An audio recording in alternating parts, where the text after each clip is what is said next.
in this presentation. And now I'm very pleased and honored to introduce our guest speaker today, Suzanne H. Butch. I've known Suzanne for many years. Suzanne received her bachelor's in medical technology from the University of Michigan and her master's in management and supervision from Central Michigan University. She is certified as a medical laboratory scientist, a specialist in blood banking technology, a diplomate in laboratory management from the ASCP, and is also an ASQ certified quality auditor. Suzanne has recently retired as the Administrative Director for Healthcare Blood Bank and Transfusion Services at the U of Michigan Hospitals and Health Centers in Ann Arbor, Michigan, and serves in numerous positions of leadership with AABB and Michigan Association for Blood Banks, the ISBT, American Society for Clinical Laboratory Science, Clinical and Laboratory Standards Institute, and the American Medical Technologists. Her extensive history of publications, invited lectures, and workshops has made her a sought-after expert in her field, and she is here today. I must say, for me, this is absolutely the best, to have someone you've admired for many years who is a renowned expert on the topic of software and validation be willing to speak to your audience. That's just the best. With that, I'd like to turn our program over to Suzanne. So Suzanne, please go ahead. Okay, thanks so much for the kind words. I need to clarify one thing. It's not AMT. It may have been ASMT, which is now ASCLS, that I was involved in. Just wanted to make, in case there's any AMT folks out there. So let's go on to the objectives. Today we want to look at the requirements for validation and verification, and really emphasize in the beginning those things that are IQ, installation qualification, OQ, operational qualification, and PQ, performance qualification. And we'll apply this to software validation. And we'll want to list the elements of a validation plan and a summary that includes the Qs so that we have a good process to work with. So what's the difference between verification and validation? Well, they're almost the same, except they're slightly different. Verification is just confirmation by examination and provision of evidence, because we need the evidence, that requirements have been met. And this is the IQ, the installation qualification, and the operational qualification, OQ, of the equipment or the process. Validation, on the other hand, is establishing recorded evidence that provides a high degree of assurance. It's this high degree of assurance that's important here, and it deals with a process that will consistently produce that outcome. So it provides more evidence and provides evidence that it's consistent. So this includes the IQ, the OQ, and the PQ part of the process. Now it's the PQ, I think, that sometimes we fall and don't do as well as we could because we don't know what really PQ is. But we'll talk about that and give some examples along the way. So let's talk about the rules. Who has rules that we have to follow? Well, there's regulatory and certification bodies that have these requirements for validation and verification. Sometimes they don't always use those words, and they don't always use those words correctly, but the AABB, the CAP, DNV, FDA, CMS, and potentially others. The Joint Commission doesn't specifically talk about equipment validation and verification. That's why I've left them off this list. Let's first go to the AABB standards. So in 3 point, the third of the requirements is equipment, and 3.2 is qualification of equipment, and that means that all equipment is qualified for its use. Now that's an important piece of performance qualification. It's qualified for its intended use, not that it works and works like the manufacturer said, but does it work for the purpose that we purchased it and are applying it? We need to do this testing upon receipt, repairs, and upgrades, and shall be evaluated based on the policies and of the facility and the manufacturer's recommendations. This is another key piece of validation, is using the manufacturer's recommendations. Now, installation qualification is 3.2.1, and that's equipment shall be installed per the manufacturer's instructions. 3.2.2 is the operational qualification, which the functionality of each piece of equipment and each component of a computer system shall be verified before actual use, and again, shall meet the manufacturer's operational specifications. Now, those specifications come from the manufacturer, and this refers, there's an asterisk in the ABB Standards, by the way, that refers to a document from the FDA called the FDA Guidance for Industry, Blood Establishment Computer System Validation. It's from April 2013. Now, 3.2.3 talks about performance qualification. And it says that will demonstrate that equipment performs as expected, again, for the intended use, and that performance specifications by the manufacturer have been met. In 3.9, the AABB talks about information systems specifically, and it says we'll have to have processes to support the implementation and modification of hardware, databases, etc. And these processes shall include the following, and these are important: a risk analysis, training, validation, implementation, and that last piece, evaluation post-implementation, because that's a really important part of PQ. Note that the ABB includes information systems under equipment. Moving on to the CAP in COM point 30550, they talk about evaluating or verification. They use the performance of all instruments and equipment is verified prior to initial use, after major maintenance or service, and after relocation to ensure that it meets expectations. Now, it's after relocation that's important here. Nobody else really specifically talks about that, but it's really important. If you move an instrument, if you move devices, you do have to make sure they're working after and verify that they're working after relocation. Now, the CAP is famous for its notes. Sometimes the notes are even more important than the standard itself. And in this case, the CAP says that the instrument and equipment performance verification includes processes to verify the instruments and equipment perform according to the expectations, again, for the intended use. So that's PQ, and within defined tolerance limits. In the transfusion service checklist, TRM .22000, it specifically talks about the need to validate the LAS portion in the transfusion service. I'm not sure why they decided they needed to do this, but they do have some specific requirements, again, for the electronic cross-match. They do have a note here that's important, that the list must be validated at initial installation and when any change is made to the system. Now, some of you are probably have given up either the CAP or the Joint Commission and gone with an organization referred to as DNV. This really goes to hospitals. They evaluate the entire hospital, not just the laboratory, and they do it against ISO.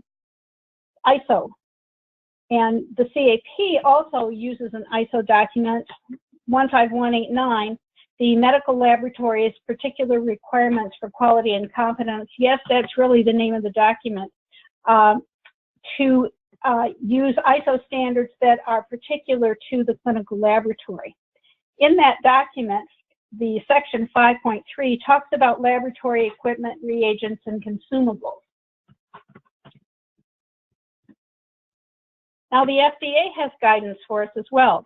In the CGMP regulations in 21 CFR in the 210s and 211s, we talk about the product meeting the predetermined quality requirements and doing so consistently and reliably. And we have to ensure that the product has the correct identity, strength, quality, and purity that they purport. The FDA has also given us guidance. They tell us in general principles and practices of process validation that from January 2011 that we need to do certain things. It provides guidance that tells us things to think about when beginning a process change, recommended stages of process validation, and specific activities that should be undertaken in each of those stages. I think it's a really important document. If you're not familiar with it, it would be useful to download it. The FDA also has its definition for process validation, and it establishes scientific evidence that a process is capable of consistently, again that word consistently, delivering a quality product. Validation offers assurance that a process is reasonably protected against sources of variability that it could affect production. So again, we have evidence, we have reasonable assurance, and that the process is consistently capable of delivering that product. The FDA has also given us guidance specifically to blood establishment. So in blood establishment computer validation in the user's facility from April 2013, we also have that general principles of software validation from 2002. And note that document refers to, even though it's more, this is an older document, it refers to the process validation guidance, which has been updated more recently. So we have all of this information from the government helping us and guiding us to do good validation. Now, some of you may wonder, how does CMS and FDA work, and who's responsible for ensuring that I follow all these rules from the federal government? Well, in this particular slide from a government document that's trying to explain this all to us, the FDA is responsible for developing rules about blood and drugs and manufacturing. CMS is the inspection arm for the two agencies when the facility is not inspected directly by the FDA. So the CMS is supposed to be enforcing the Code of Federal Regulations for the FDA as well as the CMS rules. So CMS can approve these private regulatory agencies, and it can conduct inspections and enforce regulatory compliance itself. And if the accrediting agency comes in and finds something terribly wrong, CMS will come in and follow up in inspection. The CMS requirements involving computers really talk about test systems. So something from pre-analytical, when tests from the physician thinking about ordering the test, analytical, getting it into the laboratory and processing it, to post-analytical when the results are sent out and assessed by the caregiver. So they don't talk about it in exactly the same way. But they do have guidance for us. They talk about the test systems have to be selected by the laboratory. Again, they must be performed following the manufacturer's instructions, and they must meet the laboratory stated performance specifications for each test system. And the laboratory must define the criteria essential for proper storage, reagent specimen, and reliable test system operation. So that's where they get us here. It's reliable test system operation and test result reporting. Now, one of the interesting things is it talks about, if applicable, the conditions must be monitored and documented and include the following: water quality, temperature, humidity, and protection of equipment and instruments from fluctuations in interruptions in electrical current that affect our ability to give out patient test results are to do our testing and give patient test results. So they get at it at a slightly different way, and they get at slightly different issues within that. So what are the key elements of validation? So we're sort of switching gears and moving on from what are we required to do to who requires us to do it, but what are we going to do? So we need validation SOPs. We need a validation plan that includes the steps IQ, OQ, and PQ. We need to collect data or that evidence that they were talking about. We need to write a validation summary, because these documents mean you probably won't have to defend in front of the inspector or anxiously watch them sift through mountains of paper at the inspection time. You will look organized, prepared, and have a good understanding of what's happening. So a key concept here is organization. I can compare these two documents, these two piles here, and I'd much rather be looking at the one on the left than the one on the right. But rather than a pile of paper or notebooks, wouldn't it be nice to present these two documents? And again, we're thanking Boston Children's Hospital for these wonderful examples. And they're talking about, here's our overall validation plan on the left, and on the right, we have the summary of the, in this case, it was an upgrade planning and validation and implementation. So we have the plan, and then we have the summary. These two are absolutely critical documents. So it saves time for you and the inspector. It shows you have knowledge and control of your upgrade or validation process. It's very, very helpful to use headers so that if they're looking for your risk analysis, they can easily find that, the description of what happened and the attachment that may have more information for them. And it definitely will have to answer fewer questions. That's my experience whenever that's happened, both as an inspector and an inspectee.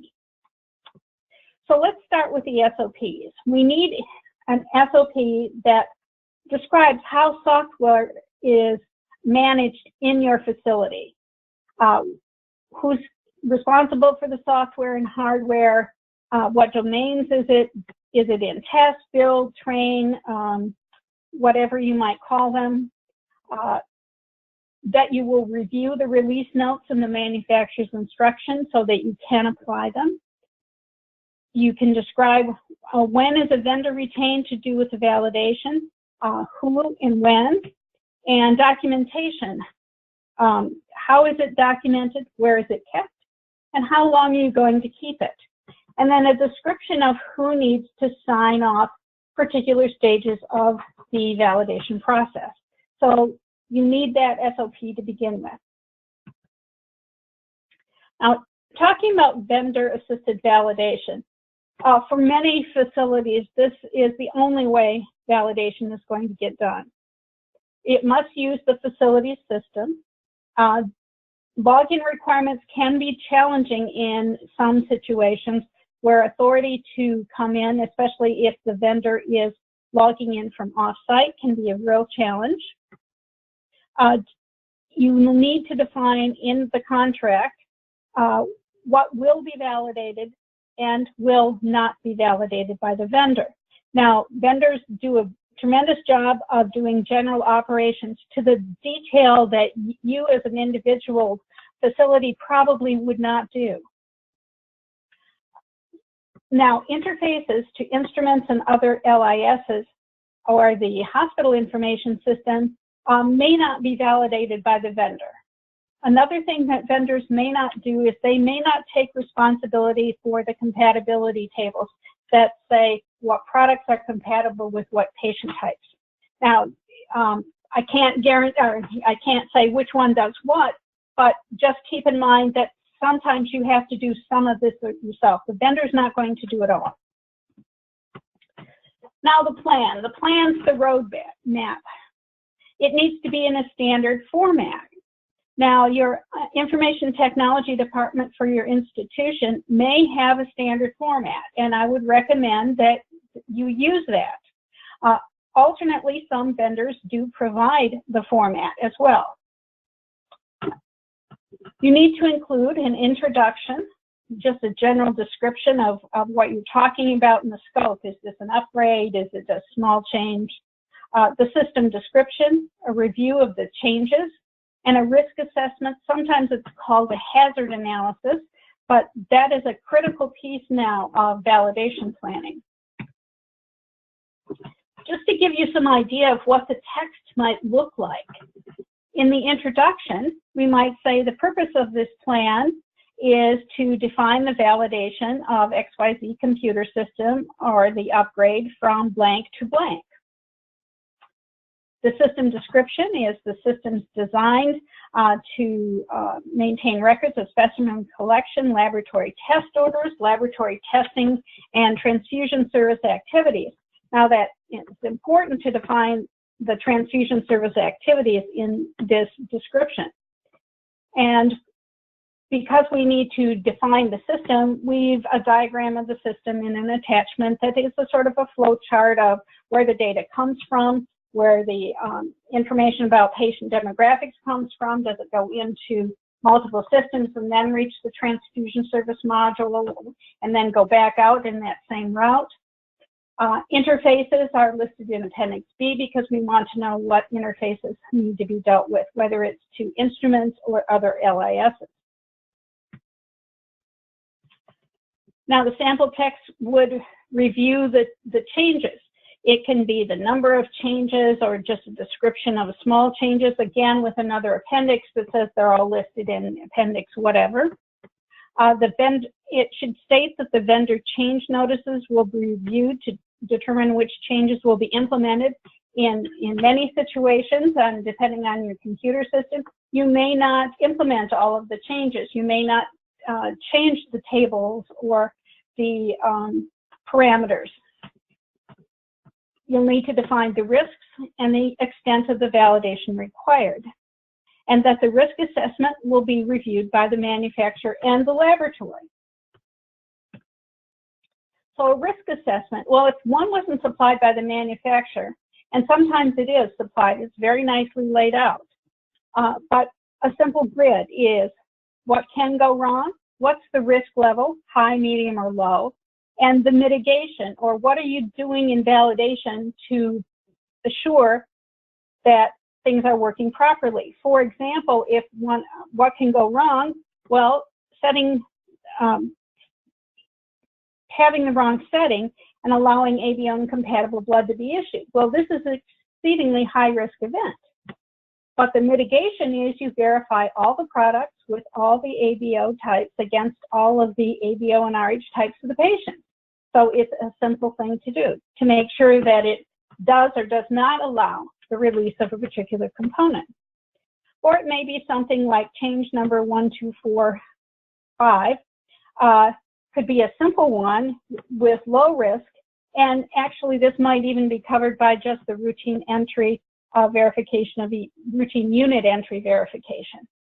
So it can, so we want to make sure that we have label things at least high, medium, or low, and that we have some mitigation.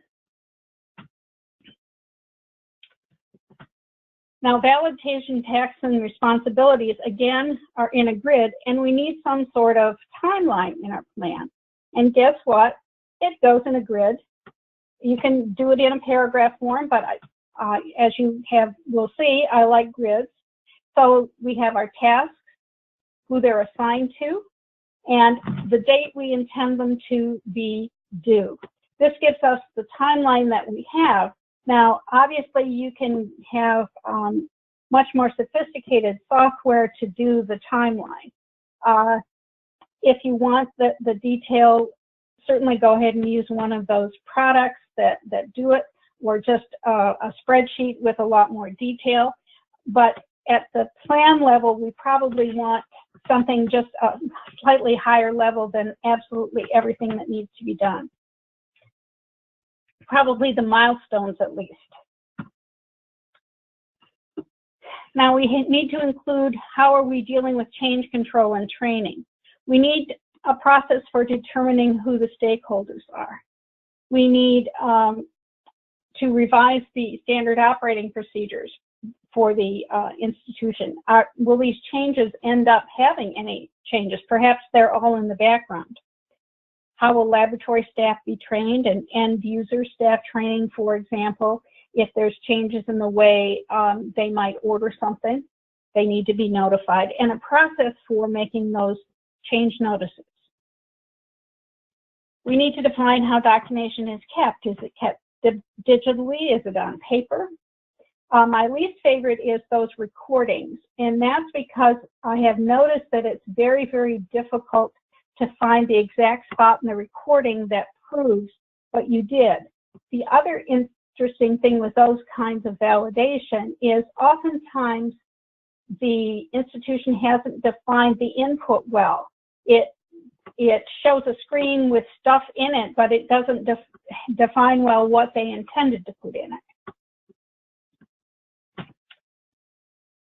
So what phraseology might we use? Well, plan documents and test cases and summaries will be stored, fill in the blank. The documentation will be retained for X number of years following the decommissioning of the software. And if you're using some digital storage, each laboratory will have a subfolder which may contain additional subfolders, and you can be more extensively describe them if you like. Each test case will be identified by a case number, the date of testing, and the version if more than one iteration of the test was performed, so that we can easily find that one case. In case something later says, well, I thought we validated that, we go back to it and said, well, no, we validated something like that, but not quite. We need a standardized test case format.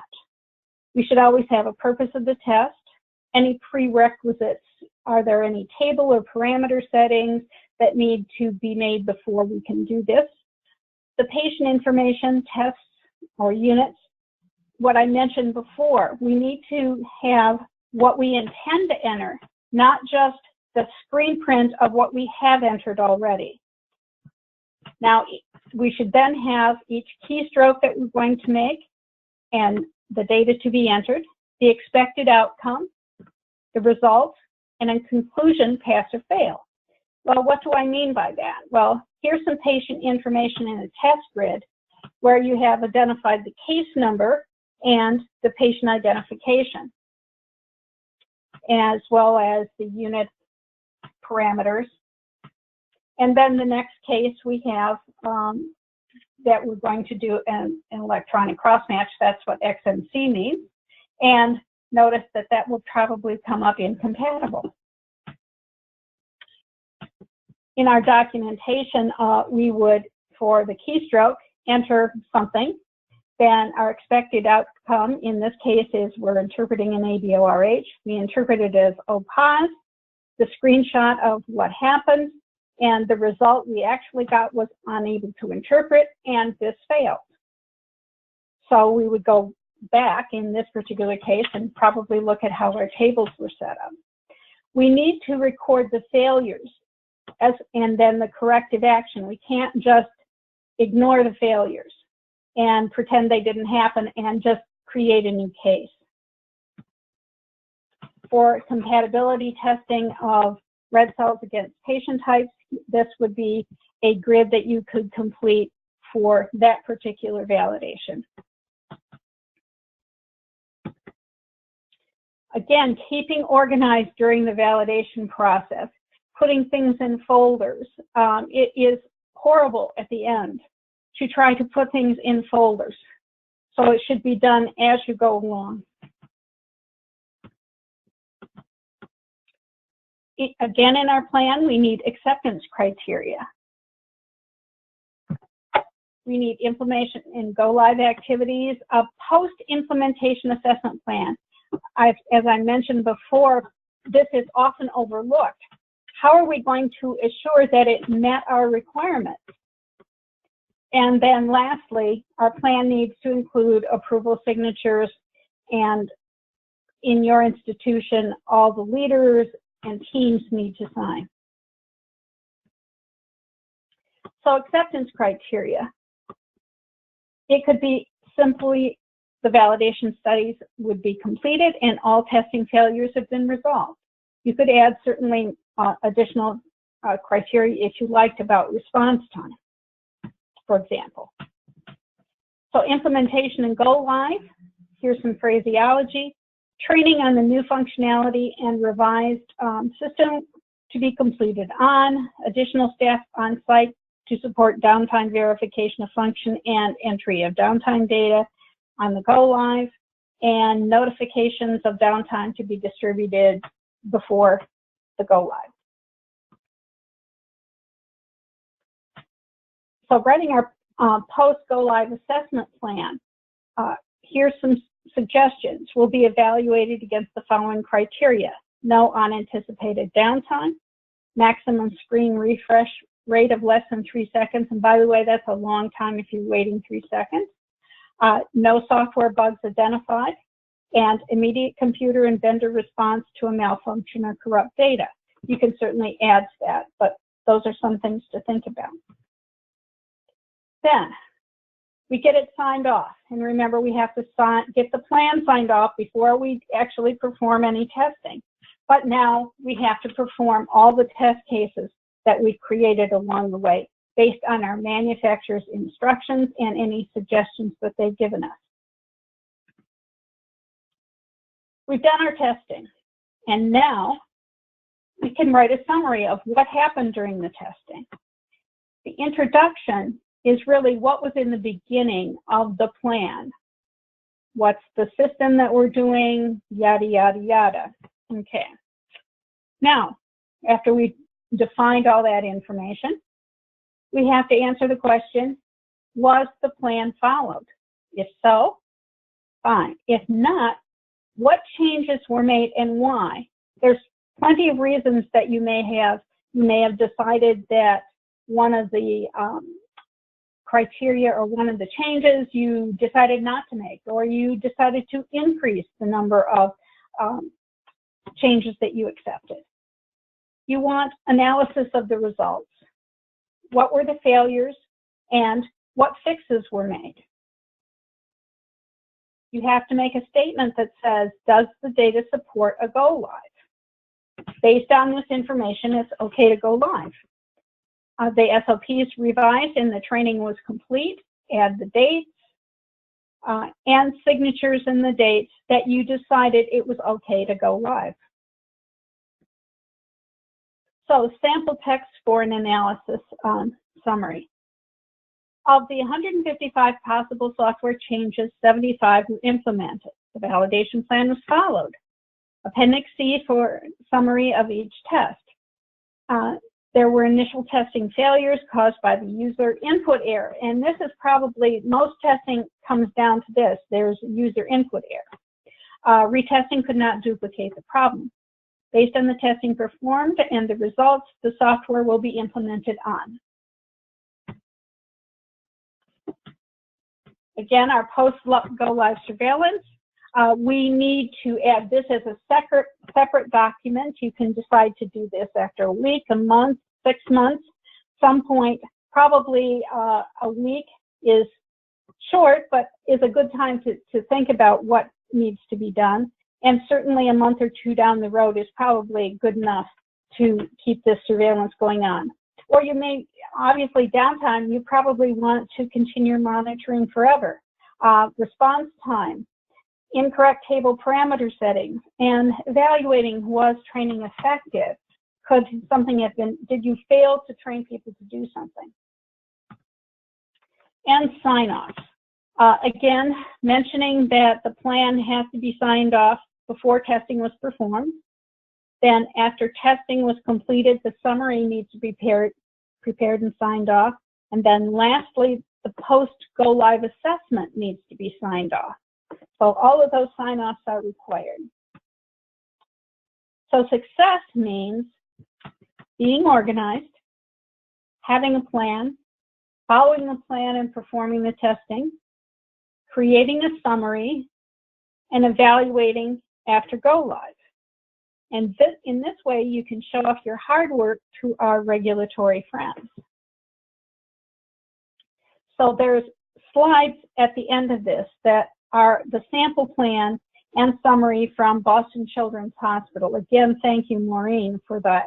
That will give you more detail into the kinds of things that you could put in a document. Obviously, it needs to be changed to meet what you actually did and using the terminology in your computer system. So I'm turning